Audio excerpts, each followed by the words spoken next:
The Emerald Bay Hotel stood atop Nob Hill, overlooking the streets of San Francisco. In the morning mist, the elegant Victorian-style red brick exterior began to catch the first rays of sunlight. Ascending the brass-railed staircase, the words, "The Emerald Bay," gleamed in gold above the solid wooden doors.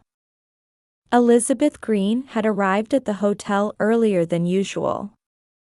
Taking out her father's gold pocket watch, a cherished keepsake, she saw it was 6 o'clock. For 50 years since its opening, this hotel, while never flashy, had earned the deep trust of San Francisco's elite with its refined atmosphere and heartfelt service. "Good morning, Ms. Elizabeth," Thomas Wilson, the manager, greeted her with his usual warm smile as she stepped into the lobby. He had been an irreplaceable presence at the hotel since her father's time. "Good morning, Thomas. How are things this morning? Chef Parker is testing a new pastry recipe. It's almost time for the morning meeting." She crossed the hall under the crystal chandelier's glow, heading toward the staff room. Mary Clark, the head housekeeper, had already prepared coffee. The morning meeting was a crucial time that marked the beginning of each day at the Emerald Bay.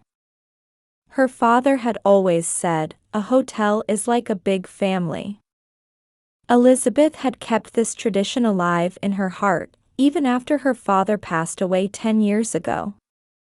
"We received a lovely letter from Mrs. Brown yesterday," Mary reported with a smile. She particularly enjoyed the evening wine tasting. Just then, the sound of high heels echoed in the hallway, and the staff room door was roughly thrown open. "My, everyone's gathered so early." Catherine Green, Elizabeth's sister-in-law, appeared wearing a flashy designer suit. Her lips curved in a sardonic smile. "Good morning, Catherine." "This is unusual," Elizabeth responded in a composed voice. "Just came to check things out," Catherine said, walking around in her expensive heels on the Persian carpet. "My, this carpet's quite worn, isn't it?" "Our guests appreciate its warmth," Elizabeth answered quietly. "Yes, it's lovely, like a countryside inn," Catherine mockingly replied before returning to the lobby. That evening, Elizabeth was having dinner with her husband, James. The wine on the table remained almost untouched. "Maybe Catherine's right, we should consider modernizing," James said with a tired expression.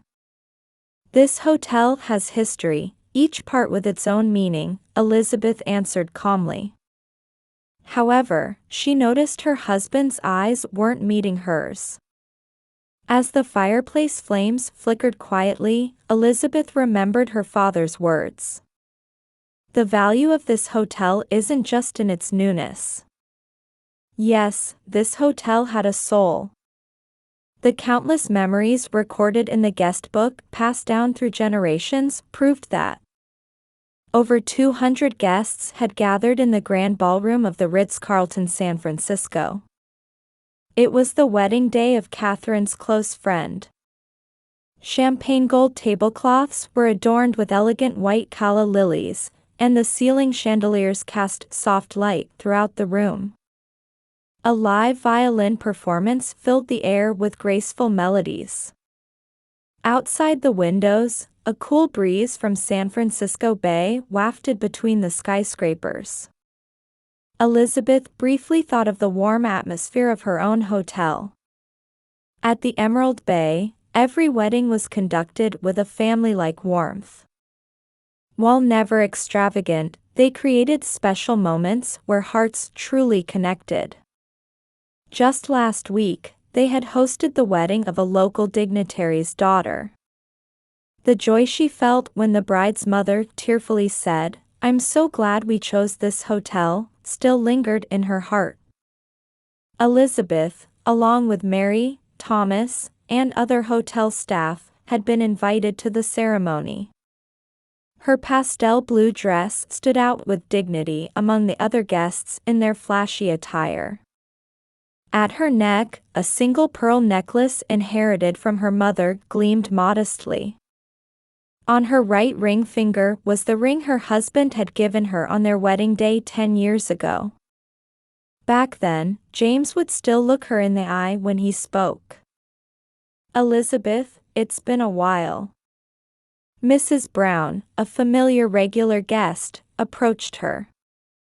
Dressed in an elegant navy dress, she was one of the pillars of San Francisco society. "Last week's afternoon tea was wonderful. Your traditional scones are the best in San Francisco. And having tea by that fireplace is so comfortable for us older folks." "Thank you. Parker has been faithfully maintaining my father's recipe." As she was about to return a smile, Catherine interrupted, approaching them. "Elizabeth, your hotel could never host such a lovely wedding, could it?" Her crimson dress stood out as if she were the star of the event. Large diamonds sparkled at her neck and wrists, her flashy appearance even overshadowing the bride. Several young women around her laughed sycophantically. "Every hotel has its own charm," Elizabeth responded gently. Her voice carried the confidence gained from 10 years of management. "Oh, you think so?" Catherine said mockingly, tilting her wine glass. "But times change. Old things are destined to be discarded. Especially when abandoned by those who should protect them." Those words momentarily froze Elizabeth's spine. But she didn't let it show in her expression. That was her strength. Since childhood, her father had always said, "The most important thing in this business is to maintain composure no matter what." As the reception progressed, Elizabeth noticed her staff's unease. Mary kept glancing in her direction, and Thomas had lost his usual mild expression. Even Chef George Parker unusually hadn't touched his meal. They had worked together for so many years, becoming like a second family to Elizabeth. Across the table, her husband James was deep in conversation with his sister Catherine. There was something scheming in both their expressions. James's left hand kept adjusting his tie, his habit when nervous. Elizabeth touched her father's pocket watch. The cold metal helped her maintain her composure. After the cake-cutting ceremony, as the atmosphere in the venue reached its peak, champagne corks popped and congratulatory voices rang out. Amidst it all, Elizabeth sensed something ominous in the air. Mary whispered to her, her hands trembling slightly. "I have a strange feeling about this." "Yes, I know," Elizabeth responded quietly. She could see her reflection in the champagne glass, surprisingly composed. The pride in the hotel inherited from her father kept her spine straight. Soon, it was time for her husband's speech. Catherine approached and whispered with a meaningful smile. Her eyes gleamed with the certainty of victory. "Look forward to it." The venue lights dimmed, and a spotlight illuminated her husband. James, looking somewhat nervous, took the microphone. His hand trembled slightly. There was no trace left of the gentle husband she once knew. "I have a special announcement today." The room fell silent. Elizabeth remembered her father's teaching, "Never forget your grace, no matter what." "As our gift, I'm presenting my wife's hotel to my sister." The room erupted in murmurs. Catherine stood up with a broad smile. Her diamonds caught the spotlight, flashing sharply. Like the gleam of a victor. "You should be grateful, I'll manage it better." While everyone held their breath, Elizabeth slowly raised her wine glass and took just one sip. Thomas watched her with worried eyes. Then Mrs. Brown's voice shook with anger. "How could you?" Voices of criticism began to rise from surrounding tables. However, there was a mysterious smile on Elizabeth's face. It was a smile that held a quiet strength, as if seeing through everything. The next morning, unfamiliar luxury cars were parked at the Emerald Bay's entrance. New staff members Catherine had brought stepped out one after another. She strode into the lobby first, spreading her arms under the crystal chandelier. "Now, let's transform this old hotel with our hands." Mary stood silently in her familiar corner of the lobby. Catherine walked around confidently, like the star of a stage. Her flashy high heels pressed into the hand-woven Persian carpet. "First, we'll change all these old-fashioned uniforms to something modern and sophisticated," Catherine said, looking down at the staff. "But the guests appreciate them," Mary suggested quietly. "Be quiet. I make the decisions." Catherine's voice echoed throughout the lobby. "You people don't understand the sensibilities of the new era." By afternoon, the modernization of the reservation system had begun. The latest system Catherine had decided to implement certainly looked flashy. However, it didn't understand the complex reservation management system that had been passed down at the Emerald Bay for years. "Mrs. Brown's usual room is 307, by the window," Thomas tried to explain to the new staff. "We don't need such complicated rules. Any available room will do," Catherine declared while operating her smartphone. That evening, Mrs. Brown arrived. She had been a regular guest for over 20 years, staying in the same room every month. However, she was guided to a basement room she disliked. "This room's humidity isn't good for my joints," Mrs. Brown explained with a confused expression. "We apologize. Due to the system." The new staff member responded hesitantly. "System?" Mrs. Brown's voice trembled. "If Elizabeth were here." "Please don't mention the previous manager's name," Catherine coldly interrupted. "If you don't like it, I suggest you find another hotel."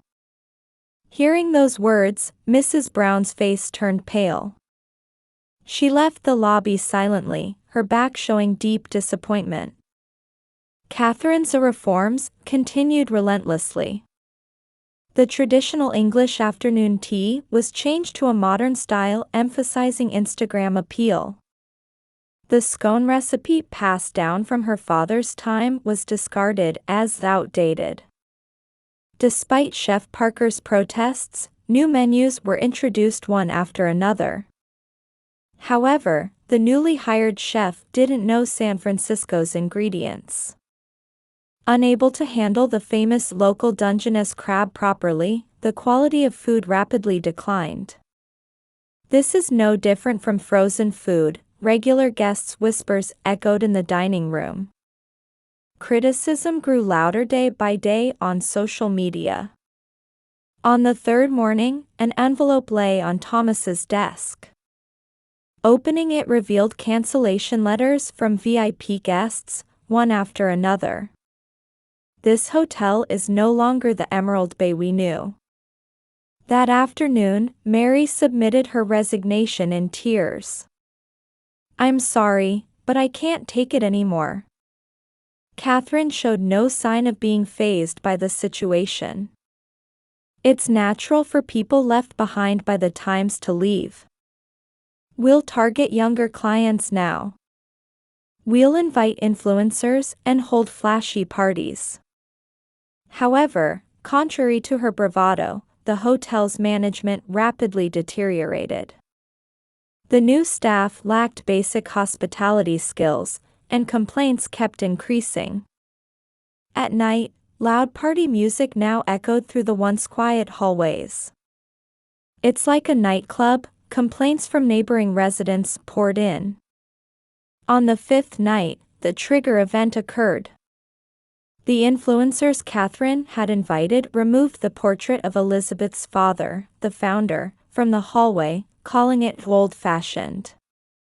The next morning, the reservation system completely crashed.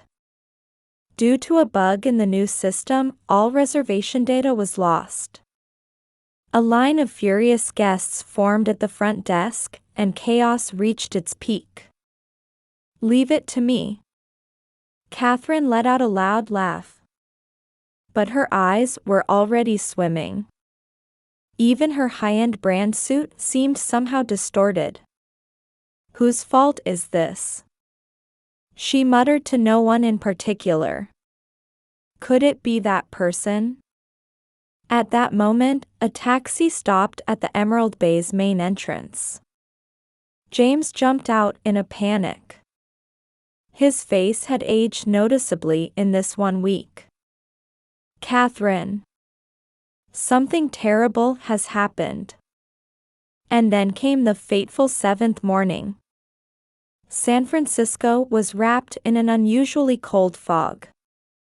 Catherine and James stood dumbfounded in front of the Emerald Bay. A piece of paper posted on the hotel's door fluttered slightly in the morning breeze. Due to the simultaneous resignation of all staff, operations are suspended as of today. "Why is no one here?" Catherine's voice echoed through the silent street. Her luxury brand suit was wrinkled, her perfect makeup now smeared. "What's going on?" James's voice trembled. The arrogant expression had vanished from his face, replaced by deep anxiety. When the two rushed into the hotel, the usual vitality had disappeared like a lie. The morning coffee aroma, staff greetings, warm conversations with regular guests, all gone. An envelope lay on the front desk. With trembling hands, they opened it, and a photograph slipped out. It was from 10 years ago, commemorating the day Elizabeth inherited management from her father. A warm smile captured with all the staff. On the back, in her father's handwriting, the true value of a hotel lies in its people. "This is..." James's voice trailed off. Just then, quiet footsteps echoed in the lobby. Elizabeth approached with her usual elegant bearing. Her pastel-colored suit unchanged from a week ago. "I had personal contracts with all the staff," her voice was calm but firm.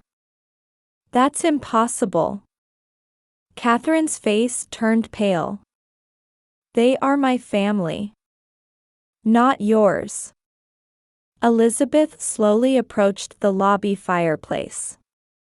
There sat the old guest book, unchanged since her father's time.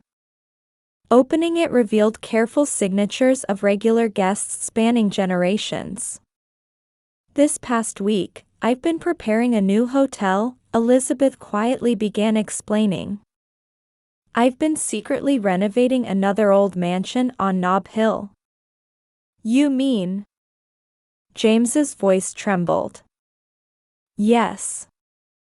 I had already spoken with all the staff and regular guests.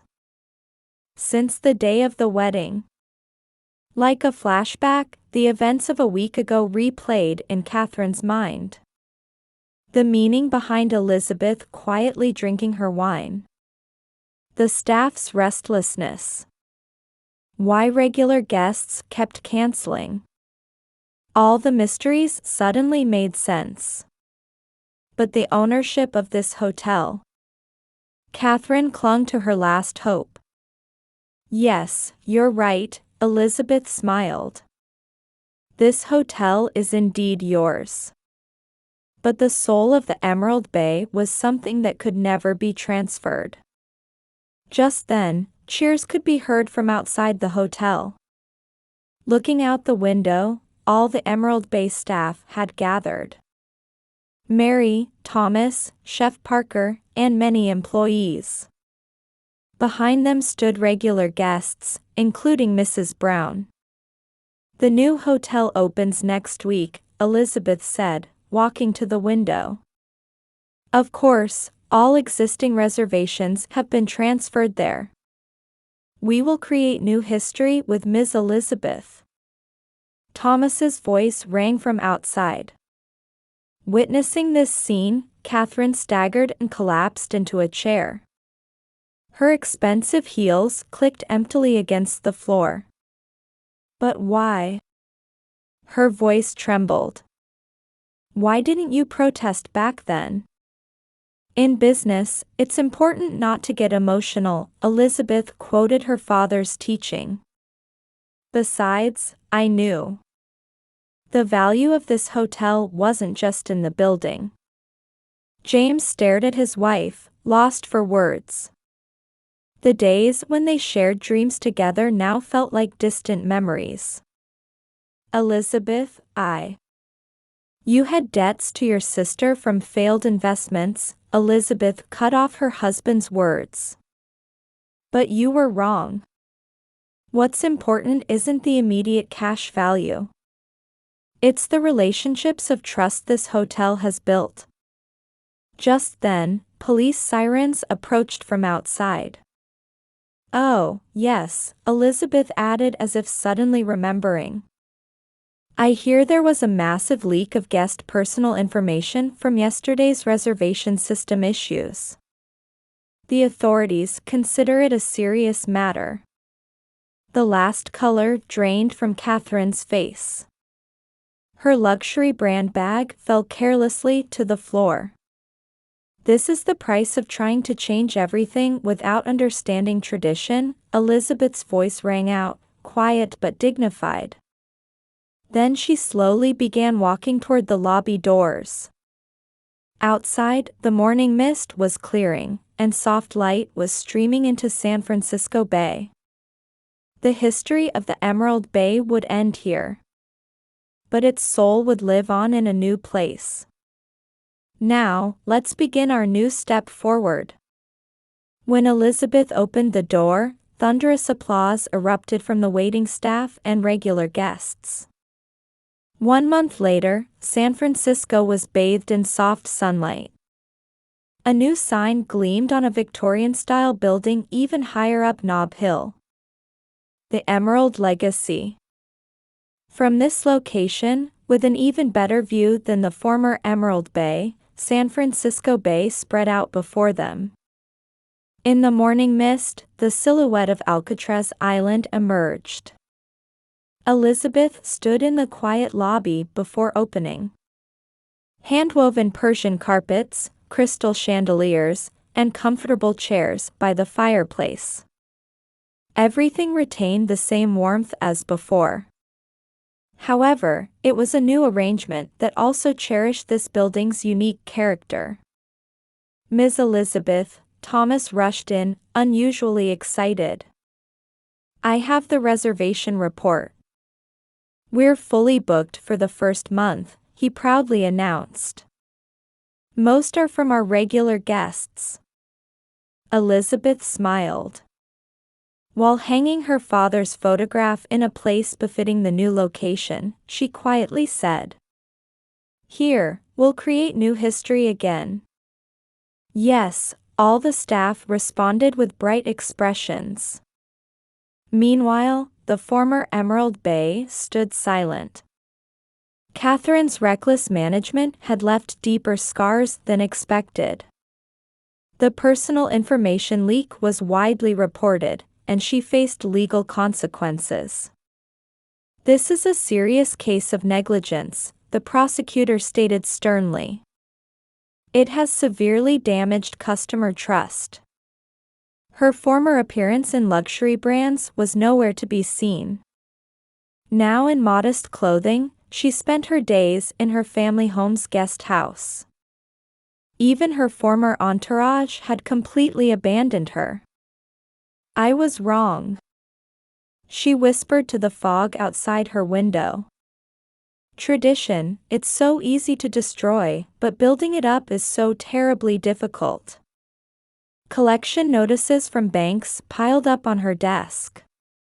The payments for the expensive systems introduced under the name of a modernization weighed heavily on her.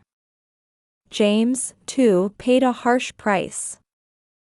Having completely lost credibility at his company, he was removed from important projects.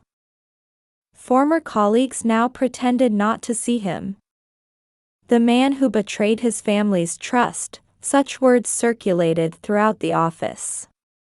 He sat at his desk, staring at his wedding ring. Memories with Elizabeth flashed through his mind like a moving picture show. The days they discussed the hotel's future together. The times he was genuinely moved by her sincere work ethic. What a fool I've been. Divorce papers had already arrived at his desk. Elizabeth's signature was as neat and beautiful as ever. Meanwhile, new traditions were taking root at the Emerald Legacy. Chef Parker had partnered with a local culinary school to start a training program for young chefs. Under the belief that tradition only has meaning when passed on to the next generation, he focused on discovering new talent.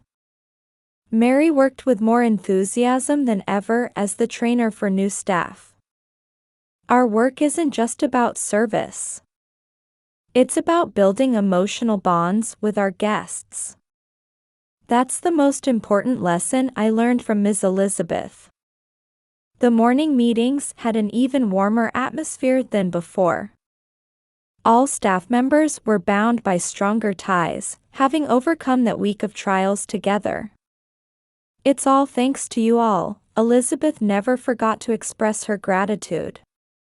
Mrs. Brown had become an honorary advisor to the new hotel, making sure to visit for afternoon tea at least once a week. The scones are still the best, she would smile by the fireplace as always. But the view is even more wonderful than before. Elizabeth had also started new initiatives.